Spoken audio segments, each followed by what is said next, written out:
At some point, you have to bill your client, and this quick overview on the billing screen will help you get that done. TPS makes billing super easy. The billing screen in TPS is set up to be very simple to navigate. As you can see, it looks a little bit like an Excel spreadsheet. And like an Excel spreadsheet, you can come here and drag the slider to widen the column or make it narrower. You can also change the sort order by clicking a column header. So these are set up in alphabetical order, ascending by client name right now. But maybe you want it in the order of client ID. You click there, and it first goes to descending order. Click it again, and it's alphabetical by client ID ascending. I like mine in order of client name, so I'm going to set it back to that. Let's go over the columns you see in front of you. First, on the far left, you see some checkboxes. The ones that have checkboxes are those clients who have WIP ready to be billed or have other actions that can be taken regarding them. Selecting unbilled WIP would allow you to use the batch billing option. We'll go over that button a little bit more in a moment. I'm going to go ahead and uncheck these. Each of these you'll see will have the 3 dots, which opens up a drop-down menu. We'll go over these more in a moment. Then you have your client ID, client name, engagements. Engagements are special projects you're doing for the client that they'd like to have billed separately. So in this column, if you see where it says default, that means it's just the regular work you do for them. If it says anything else, then that's an engagement you've set up for them. For example, my client here at the top, 101 Accounting CPA, here's their regular line, their default line, and you can see they also have an audit engagement set up for them. So audit work is billed separately from the rest of the work that we do for them. You may not use engagements at all, or you may use them a lot and have clients with multiple engagements going on at once. It's entirely up to you. The notes column, these are billing notes which are entered on the client screen in the client properties on the comments tab. Over there where it says internal billing comments is where you'd enter these. So these are notes meant to help you or your staff just to give them a heads up to something related to the billing for this client. Like down here for Chillac Enterprises. If I widen this, it says monthly billing at $450 a month. Next we have the group column. Sometimes you might have clients set up as part of a group of businesses or family members. I'm going to go ahead and move this over now. Then you have their partner that's assigned to this client, the last invoice date, last invoice amount, last payment date, last payment amount, and has WIP yes or no. You can see the ones that say yes also have checkboxes available to them. When they say no, they don't.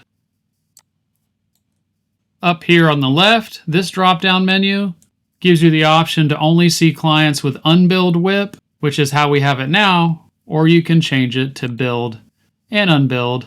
And you'll see as I scroll through here, some of them now show with 0 amounts because I'm showing both billed and unbilled. I like to keep mine on unbilled only so I know what I need to work with. The next drop-down allows you to see clients that are active or inactive. Right now I'm seeing both. But if you wanted to change it to just active or just inactive, you can do that here. And you can search for a client here if you've got a long list and want to find a client quickly. The search bar is very intuitive. As you can see, I'll start typing A, B, and right away it brings up my ABC company client. And if I want to clear that, I just click the eraser button. We also have some buttons over here. I told you we'd get back to this batch button. As you can see, when I click on it, it says Bill Selected Unbilled WIP. So this is where the checkboxes come in handy. If I wanted to grab a couple of these and use this option here, it opens up like this. And what this is the ability to bill all that you've selected in one step at 0, so it will clear out the amount of WIP. This works well for clearing out, say, monthly billing that is done using progress bills and time entry.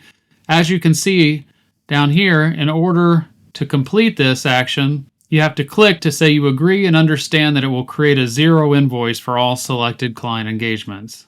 I'm going to go ahead and uncheck those. Then, of course, we have our filters, which would help you filter through everything you have on screen using specific criteria. So maybe you only want to see unbilled WIP for clients working with a specific partner, manager, accountant, or by group or year-end. You can do that here. You just click search once you've made your selections above, and then you'll see the results on the screen. If you want to clear the fields and set it back to how it was in the beginning, just click the reset button. Next, we have our refresh or reload screen button. Then we have our items per page. So right now I'm seeing 10 rows on the page before I have to come down here and click to page 2, 3, 4, and so on. I could change this to 20 if I wanted to see 20 at once, or 30, and so on. I'll set mine back at 10. Then we have our columns. Columns lets me add or remove columns from the screen. Right now I'm showing all columns, but maybe I don't really use engagements. So I want to click that and get rid of the engagements column. Maybe I don't use notes. You can see notes disappeared. If you take any away and you want to add them back, you just come back here, click the button again, and click back in those boxes to bring them back. And then our last button here is Print Data Grid. If you click this, it'll download an Excel spreadsheet version of what you see on your billing screen to your computer. So I'm going to go ahead and put this back on Unbilled. I told you that's how I like to work with it. And I showed you that each of these has a drop-down menu. So I'm just going to quickly discuss what's in here. I'm not going to go into great detail because you can see each has its own instructional video, and it would just drag this video out longer. Quick Bill is basically all the WIP at maybe some other amount. Detail Bill is some of the WIP at whatever the amount. Progress Bill is none of the WIP. I just want to create a bill for them to pay me later. The drop-down menu also takes you to the client inquiry. It takes you to the client log.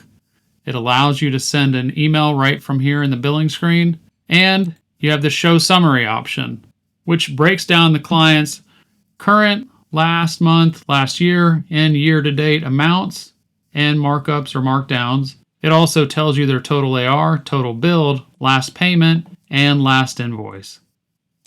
One of the new features we've added was the ability to type in a quick description when billing. So let me show you. I'll just pretend I'm doing a quick bill on this one. Of course, you have your invoice number, but that doesn't really tell you a whole lot of information later when you're looking back at this. So we've given you now the description field, which is used in-house. So for example, you did some odd bill and want to explain it in here. You can type in that description in here now. And then also on the client inquiry, over on the AR tab, if I scroll over, you can see you can add a description here as well. Same thing with invoices. The Invoices tab, you can add it here. And even on the Invoices page, you can see over here on the right, you have the Add Description. And that about covers it for the billing screen quick overview. Make sure you watch all the videos you see along the way to get quick instructions on how to complete every process. Thank you for watching.